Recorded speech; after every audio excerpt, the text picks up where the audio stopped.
Hello TDSI, meron na naman po tayong graduate sa masterclass. Siya po ay si Sir Fernando. Hi Sir Fernando. Hello, ma'am. Hello po. Can you introduce yourself po? I am a former employee, tapos dating investor din. Ngayon, entrepreneur, nag-umpisang into entrepreneurship. Kaya sa paghanap ko ng business, ito, nakapag-enroll sa TDS at saka sa TDSI. May naghahawak po kayo ng business ngayon, ano? So, Oo. can you tell us, sir, about your trading background? First batch ako sa TDS, tapos TDSI Forex, first batch din, 2023. Tapos itong masterclass. First batch ka din po sa masterclass? First batch din sa masterclass. Okay. Can you tell us more about sa masterclass Forex, sir? Ano po ba yung ginagawa po dito? Hindi ka makakapag-enroll sa masterclass kung hindi mo nakuha yung TDS Forex, TDSI, yung scalping tsaka day trading. Kaya ayoko sana mag-enroll kasi nagpapaaral ako ng bata, medyo kulang sa budget. Kaya ang ginawa ko, every time na may kita ako sa business ko, tinatabi ko na lang. Kaya ito, nakapag-enroll sa masterclass at natapos na rin, nakagraduate na. So, ano po ang difference, sir, ng TDSI sa masterclass? Almost, ang basic principle halos parehas lang, pero may nadagdag na tawag dito. May nadagdag siyang ibang principle. Kaya halos parehas lang. Ang difference lang siguro yung time frame. Mas higher time frame si masterclass, tapos matumal yung pag nag-watchlist ka, talagang maghihintay ka. Medyo matumal. Ito tulad sa TDSI, scalping, tsaka day trading. Kumbaga limited po ang ma-entryhan natin sa masterclass, no? Kailangan pasok siya sa conditions. How was your experience, sir, sa masterclass? Since may ako sa may day, sabihin na natin parang sideline tsaka day job, nakakapag-adjust kasi ako minsan sa gabi ako nagte-trade tsaka nag-watch list, kaya sa araw free yung oras ko na kasi may mga rent na nagpa-parental ako, kaya yun ang inaasikaso ko sa araw. Sa gabi naman is masterclass. Apo. Can we talk about your trades, sir? Can you walk us through sa trades mo without, of course, revealing your strategy tsaka yung forex pairs na na-trade niyo po? Sige.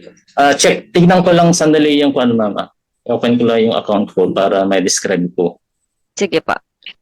At first, ang nakuha ko halos 45 na trades. Yung 12 doon is consecutive losses. Pero yung consecutive losses na yun na pairs, halos yun din yung tinutukan ko. 12 consecutive losses, tapos nitong March and April, doon na siya nagpakita ng mga gains. Yung halos yung losses na pairs na mga yun din yung tinrade ko. Yun din yung nagbigay sa inyo ng malaking gain para makagraduate. Yun din yung mga na-watchlist ko. Apo. Nice. Sir, of course, you have proof naman sa port mo, no? And you can share it with us para mapakita po natin sa viewers po natin, na po. Sa trading view, mama, o sa C-Trader? Yeah, sa C-Trader po. Okay. True. Send na lang po sa email, sir, para we can show the proof. Opo, picture. Yung history tsaka yung kasi may pa ako open trades. Apo. Sir, paano ka po makaka-graduate sa masterclass? Ano yung rules po sa masterclass para makagraduate? Bali, basta naka-gain ka ng $300, pasado ka na. Apo, net gain. Net gain po, no? All history. Oo, all history. Ay, ang gain ko nun is 388.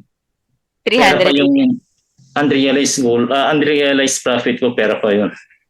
Magkano na po ang realized profit niyo, sir, ngayon?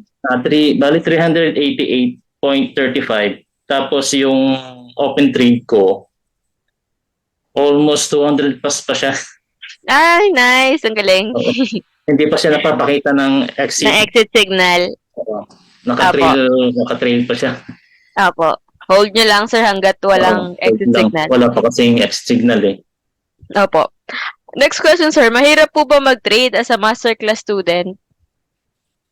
Depende na sa depende na sa tao yan. Kung gugustuhin mo talaga, gagawan mo ng paraan. Nasa tao na kasi yan eh. Kung talagang committed ka, gaano man to kahirap. Kasi more on sa sarili mo lang naman yan eh. Kung naka-enroll ka sa bootcamp 1 and 2, andun na lahat ng sagot. Kumbaga, may napanood akong TDS student doon na nakagraduate. Ang sabi niya, nasa silver platter na lahat eh. Ikaw na lang, nasa iyo na lahat kung papasa ka o hindi. Nasa pag-endure na lang ni student, no? Kung makakayanan niya ba ang mga losses na dala ng trading. Endurance lang talaga.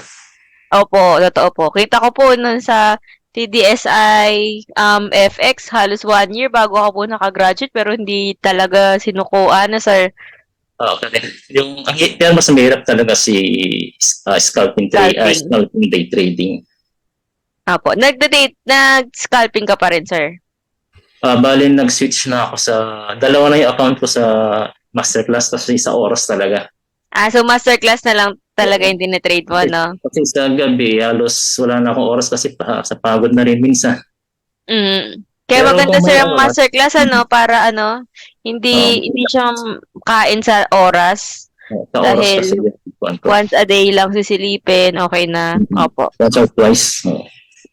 Opo. Last question, sir. Would you recommend masterclass sa iba? Kung subject sa college sana, I would definitely recommend it. Kung pwede lang ipilit talaga kasi sa experience ko maganda siya. Lalo na sa mga naghahanap ng mga second pagkakakitaan. Kung may business ka, maganda siyang sideline. At kung lang naman yung basta may pera ka, kahit minimum na $300, pwede na.